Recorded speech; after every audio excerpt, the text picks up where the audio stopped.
தேவனுக்கே மகிமை உண்டாவதாக. இன்றைக்கி இந்த கடைசி காலத்தில் ஓட்டமாக ஓடி எதையும் சாதிக்க முடியாதுன்னு தெரிஞ்சும் கூட தன்னுடைய நேரங்களை எல்லாம் வீணாக செலவழித்து இந்த பூமியில் பொக்கிஷத்தை சேர்த்துட்ருக்கிறவங்களுக்கு இந்த எச்சரிக்கையான பதிவு. லூக்கா 12ஆம் அதிகாரத்தில் இந்த வார்த்தைகள் அவ்வளோ உண்மையாக இருக்குது. இந்த கடைசி காலத்துக்கு ஏற்ற வார்த்தைகளும் வசனங்களுமாக இருக்குது. இதை நிறைய பேர் உபதேசம் பண்ணுறாங்க. ஆனாலும் பண ஆசை எல்லா தீமைக்கும் வேறாக இருக்குன்னு சொல்கிறவங்க தான் நிறைய பணத்தை சேமிக்கணும்னு ஆசைப்பட்டு ஓடிக்கிட்டு இருக்கிறாங்க. இது உண்மையான ஒரு விஷயம், சரிங்களா? இந்த லூக்கா 12ஆம் அதிகாரம், அதாவது 16வது வசனத்துலேருந்து நான் படிக்கிறேன், தெளிவாக கேட்டுக்குங்க. அல்லாமலும் ஒரு உவமையை அவர்களுக்கு சொன்னார். ஐஸ்வர்யம் உள்ள ஒருவனுடைய நிலம் நன்றாய் விளைந்தது. அப்பொழுது அவன், நான் என்ன செய்வேன்?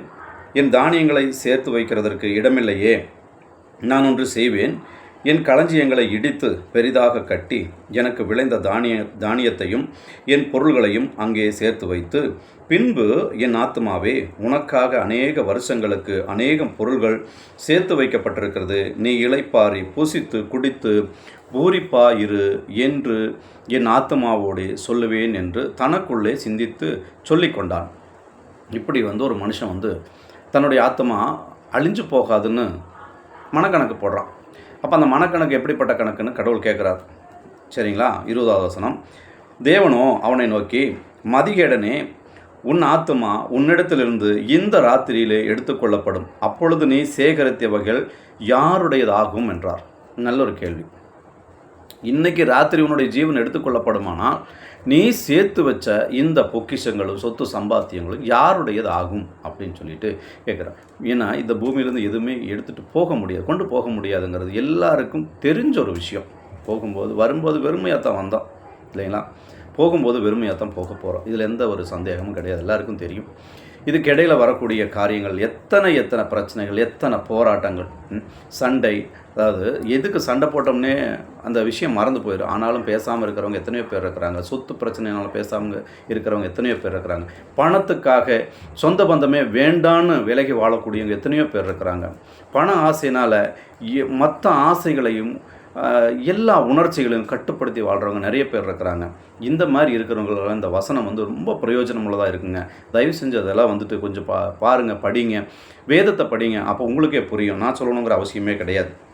இப்படி கடவுள் கேட்குறார், இன்றைக்கி ராத்திரி உன்னோட ஜீவன் எடுத்துக்கொள்ளப்படுமானால் நீ சம்பாதிச்சு சேர்த்து வச்ச சொத்தெல்லாம் யாருடையதாகும்னு கேட்குறார். இது நம்ம பதில் சொல்ல முடியாது, சரிங்களா? அப்படி ஒரு கேள்வி. அப்போது தேவனிடத்தில் ஐஸ்வர்யனா இராமல் தனக்காகவே பொக்கிஷங்களை சேர்த்து வைக்கிறவன் இப்படி இருக்கிறான் என்று இந்த வசனம் தெளிவாக சொல்லுது.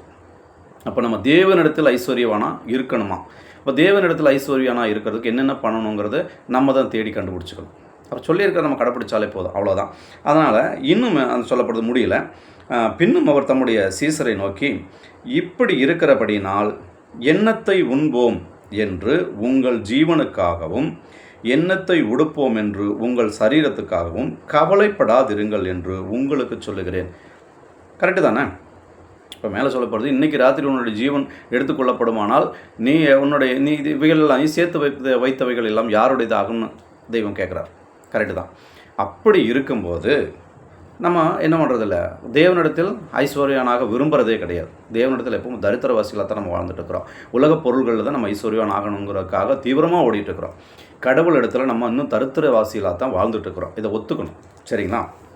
இப்படி இருக்க நம்ம என்ன பண்ணுறது? ஒன்றுமே பண்ண முடியாத ஒரு சூழ்நிலை. ஜீவனுக்காகவும் அதாவது சரீரத்துக்காகவும் கவலைப்படக்கூடாது அப்படின்னு சொல்கிறார், சரிங்களா?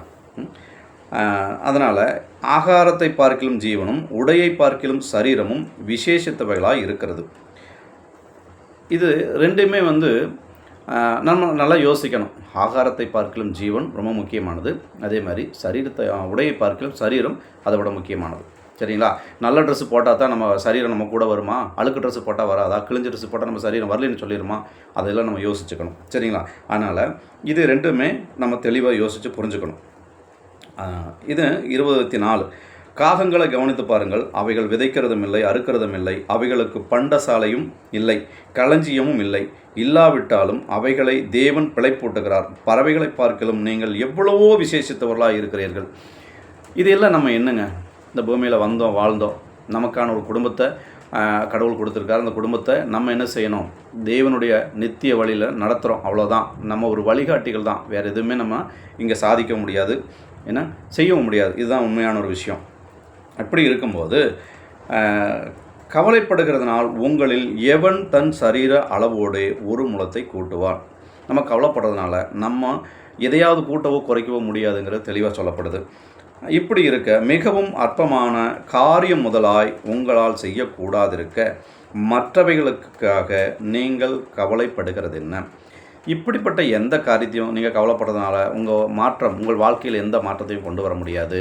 துக்கப்படுறதுனால உங்களுக்கு வரப்போகிற எந்த ஒரு கஷ்டமும் உங்களை விட்டு வராமல் போகிறது. கஷ்டம் நம்மளாக தான் தேடி போகிறது, கஷ்டம் நம்மளுக்கு வரதில்லை, நம்ம தேடி போகிறோம், அவ்வளோதான். மேலான காரியங்களை தேடிட்டு தேவனுக்குரிய காரியங்களை நம்ம கோட்டை விட்டுறோம். அதனால் நமக்கு அந்த கஷ்டம் வருதுன்னு தான் நான் நினைக்கிறேன். சரிங்களா? தேவனுக்கு அடுத்த காரியங்களை நம்ம பரலோக ராஜ்யத்தில் ஐஸ்வர்யவான் ஆகணுங்கிற ஒரு ஆர்வத்தோடு நம்ம கடவுள் பின்னால் ஓடும்போது நமக்கு எல்லாமே நேர்மையாக வாய்க்கும். இப்போ பாவம் நமக்குள்ளே வராமல் நம்மளால் பாதுகாப்பாக வாழ முடியும் அப்படிங்கிறது என்னுடைய கருத்து. நீங்கள் உங்கள் கருத்தை சொல்லுங்கள். இதனால் நம்ம என்ன பண்ணணும், காட்டு புஷ்பங்களை கவனித்து காட்டு புஷ்பங்கள் எப்படி வளருகிறது என்று கவனித்து பாருங்கள். அவைகள் உழைக்கிறதும் இல்லை, நூற்கிறதும் இல்லை. என்றாலும் சாலமோன் முதலாய் தன் சர்வ மகிமையிலும் அவைகளில் ஒன்றைப் போலாகிலும் உடுத்தி இருந்ததில்லை என்று உங்களுக்கு சொல்லுகிறேன். காட்டு புஷ்பங்கள் அவைகளுக்கு இருக்கிற மகிமையில் அவ்வளவு ஒரு எப்படி மகிமையான ஒரு வாழ்க்கை வாழ்ந்த ஞானி சாலமோன், அவரும் கூட இந்த புஷ்பங்களுடைய மகிமைக்கு ஒப்பான ஒரு மகிமை உடுத்தினது இல்லையா, அவ்வளவு மகிமையாக அந்த புஷ்பங்களுக்கு கடவுள் உடுத்தி இருக்கிறார் அப்படின்னு சொல்லி இந்த வசனம் சொல்லுது. இப்படி இருக்க அற்ப விசுவாசிகளே, இன்றைக்கு காட்டிலிருந்து நாளைக்கு அடுப்பிலே போடப்படுகிற புல்லுக்கு தேவன் இவ்விதமாக உடுத்துவித்தால் உங்களுக்கு உடுத்துவிப்பது அதிக நிச்சயம் அல்லவா? எவ்வளவு தெளிவான வசனம் சொல்லுவாங்க. அப்போ கடவுள் நிச்சயமாக நம்மளை வழி நடத்துவார். நமக்கு தேவையானதை அன்னன்னைக்கு உண்டான ஆகாரத்தையும் நமக்கு சரீரத்துக்கு தேவையான உடையும் தேவன் தருவாருங்கிற ஒரு நம்பிக்கை நமக்குள்ள நிலையாக நிற்கிறது கிடையாது. இதுதான் உண்மையான ஒரு விஷயம். சரிங்களா? அதனால தான் இப்படி நம்மளாம் மனுஷங்க தேடுறோம். இன்னும் என்னென்ன தேடுறோன்னு பாருங்கள். ஆகையால் எண்ணத்தை உண்போம் எண்ணத்தை குடிப்போம் என்று நீங்கள் கேளாமலும் சந்தேகப்படாமலும் இருங்கள். நீங்கள் என்னத்தை குடிக்கிறது என்னத்தை சாப்பிட்றதுன்னு சொல்லிட்டு சந்தேகப்படாமல் இருங்க. கடவுள் நிச்சயம் தருவார். அந்த நம்பிக்கை நமக்குள்ளே வரணும். இவைகளையெல்லாம் உலகத்தார் நாடி தேடுகிறார்கள். இவைகள் உங்களுக்கு வேண்டியவைகள் என்று உங்கள் பிதாவானவர் அறிந்திருக்கார். நல்லா புரிஞ்சுங்க. இந்த வசனம் எத்தனாவது வசனம்? 30வது வசனம். நல்லா புரிஞ்சுங்க. இவைகளெல்லாம் உலகத்தார் நாடி தேடுகிறார்கள். இவைகள் உங்களுக்கு வேண்டியவைகள் என்று உங்கள் பிதாவானவர் அறிந்திருக்கிறார். அவருக்கு தெரிஞ்சிருக்கு. ஏன்னா ஒரு தாய்க்கு தெரியும் தன் பிள்ளைக்கு என்னென்ன வேணும், எந்தெந்த நேரத்தில் என்ன கொடுக்கணுங்கிறது தன் தாய்க்கு தெரியும். அதே மாதிரி நம்மளை கருவில் உருவாகிறதுக்கு முன்னாடியே நம்மளை முன்குறித்து தெரிஞ்சு வச்சுருக்கிறாராம். யோபு சொல்கிறார் இல்லையா, என் அவயவங்களில் ஒன்றாகிலும் இல்லாத போதே அவைகள் ஏற்படும் நாட்கள் முதலாய் உம்முடைய ஜீவ புஸ்தகத்தில் எழுதியிருக்கிறது, உம்முடைய புஸ்தகத்தில் எழுதியிருக்கிறதுன்னு சொல்லிட்டு சொல்கிறார். அப்படிப்பட்ட தெய்வத்துக்கு நம்ம இப்படி வாழணும். இப்போ அவர் கைவிடுவாரா? நமக்கு தான் நம்பிக்கையே கிடையாது. நம்பிக்கை இருந்தால் நம்ம ஏன் இப்படி இருக்க போகிறோம்? அதை முதல்ல புரிஞ்சுக்கணும். சரிங்களா? அவர் நமக்கு என்ன தேவைங்கிற அவர் தெளிவாக தெரிஞ்சு வச்சுருக்காருங்க. நம்ம அதுக்கு இடம் கொடுக்கறதில்ல, அதுக்கு வாய்ப்புக்கு நம்ம தேடுறதில்லை. எப்படி கடவுள் நமக்கு கொடுப்பாருங்கிற நம்பிக்கையே இல்லாமல் வாழ்ந்துருக்கிறோம். இதுதான் உண்மையான ஒரு விஷயம். அதனால் தேவனுடைய ராஜ்யத்தையே தேடுங்கள், அப்பொழுது இவைகளெல்லாம் உங்களுக்கு கொடுக்கப்படும். தேவனுடைய ராஜ்யத்தை முதல்ல தேடுங்க, அப்போ இவையெல்லாம் கொடுக்கப்படும் சொல்லிட்டு தெளிவாக சொல்லுது. மத்தேயு 6:33 அது இதே வார்த்தை தான் சொல்லுது. முதலாவது தேவனுடைய ராஜ்யத்தையும் அவருடைய நீதியும் தேடுங்கள், அப்பொழுது இவைகளெல்லாம் உங்களுக்கு கொடுக்கப்படும் சொல்லிட்டு அங்கேயே தேவசனம் சொல்லப்படுது. இங்கே மீண்டும் சொல்கிறாருன்னா, தேவனுடைய ராஜ்யத்தையே தேடுங்கள், அப்பொழுது இவைகளெல்லாம் உங்களுக்கு கொடுக்கப்படும் சொல்லிட்டு தெளிவாக சொல்லப்படுது. அடுத்து, பயப்படாதே சிறுமந்தியே, உங்களுக்கு ராஜ்யத்தை கொடுக்க உங்கள் பிதா பிரியமாக இருக்கிறாரா? நமக்கு ராஜ்யத்தை கொடுக்க அவர் பிரியமாக இருக்கிறாரா? நம்ம அங்கே போகிறதுக்கு முதல்ல பிரியப்படுறோமா? கண்ணுக்கே தெரியாத ஒரு ராஜ்யத்தை கொடுக்குறேன் அவருன்னு சொல்கிறாரு. நம்ம எத்தனை காலத்தை தான் நம்பிக்கிட்டு இருக்கிறது அப்படின்னு சொல்லி தான் அவிசுவாசம் தான் வருதே தவிர விசுவாசம் நமக்குள்ளே வர்றதில்லை. விசுவாசம் வராததுக்கான காரணம் அடுத்து படிக்கிறேன் பாருங்கள். அதாவது, உங்களுக்கு உள்ளவைகளை விற்று பிச்சை கொடுங்கள், பழமையாய் போகாத பணப்பைகளையும் குறையாத பொக்கிஷத்தையும் பரலோகத்திலே உங்களுக்கு சம்பாதித்து வையுங்கள், அங்கே திருடன் அணுகிறதும் இல்லை, பூச்சி கெடுக்கிறதும் இல்லை. இப்போ இதெல்லாம் நம்ம இங்கே தேடிட்டு இருக்கிறோம். ஏன் காரணம் என்ன? விசுவாசம் இல்லை, நம்பிக்கை இல்லை. அதனால் இதை தேடிட்டு இருக்கிறோம். இது தேட தேவையில்லைன்னு கடவுள் சொல்கிறார். அதனால தான் சொல்கிறாரு, என்ன சொல்கிறாருன்னா, உங்களுக்கு உள்ளவைகளை விற்று பிச்சை கொடுங்கள், பழமையாய் போகாத பணப்பைகளையும் குறையாத பொக்கிஷத்தையும் பரலோகத்திலே உங்களுக்கு சம்பாதித்து வையுங்கள். அங்கே திருடன் அணுகிறதும் இல்லை, பூச்சி கெடுக்கிறதும் இல்லை. உங்கள் பொக்கிஷம் எங்கே இருக்கிறதோ அங்கே உங்கள் இருதயமும் இருக்கும். அவ்வளோதான். நம்ம பொக்கிஷத்தை பரலோகத்தில் சேமித்து வச்சுருந்தோன்னா இந்த ஜீவ வார்த்தைகள் தான். இது எந்த அளவுக்கு நம்ம இருதயத்தில் சேமித்து வச்சுருக்கிறோமோ, நம்ம இருதயம் எப்போவுமே இந்த பைபிளில் இருக்க காரியத்தை சுற்றி தான் இருக்கும். நல்லா புரிஞ்சுக்குங்க. இல்லை நமக்கு பொக்கிஷம் தான் முக்கியம், இந்த பூமியில் வாழ்கிறது வரைக்கும் நமக்கு இது தேவை அப்படின்னு சொல்லி நம்ம இந்த பொக்கிஷத்துக்கு பின்னால் நம்ம கவனத்தை திருப்பணும் அப்படின்னா நிச்சயமாக பாடுகளும் பிரச்சனைகளும் நம்ம பின்தொடரும். இது உண்டான ஒரு விஷயம்.